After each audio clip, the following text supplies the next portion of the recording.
Elle a une durée de vie de 2 mois. Elle pèse entre 2 et 10 mg pour les plus grandes espèces. Et vu sa taille face à un humain, elle risque sa vie à chaque seconde. Et pourtant, cette femelle moustique anophèle tue plus de 400 000 personnes chaque année en transmettant par ses piqûres le parasite du paludisme. Un parasite qui infecte les cellules hépatiques de la victime, puis circule dans le sang en colonisant les globules rouges avant de les détruire. Découverte à la fin du 19e siècle en Algérie par un médecin de l'armée française, Alphonse Lavéran, cette maladie qu'on appelait autrefois la fièvre des marais n'a jamais été éradiquée depuis. Aujourd'hui encore, elle reste un fléau dans le monde, avec 229 millions de nouveaux cas et 409 000 morts en 2019. 94% de ces contaminations et décès surviennent en Afrique.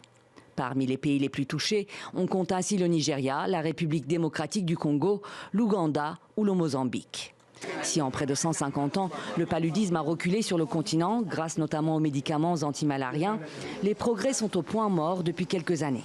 Pire, dans certains pays, le parasite mute, développe une résistance au traitement et progresse.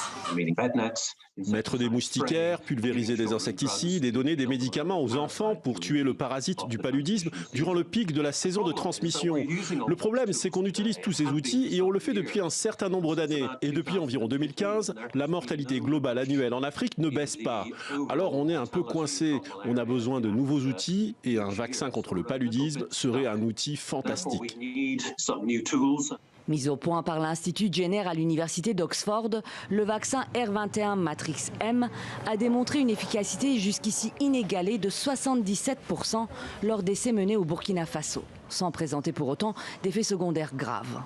Des résultats qui suscitent l'espoir d'une avancée majeure dans la riposte contre le paludisme, et ce, en pleine pandémie de Covid-19.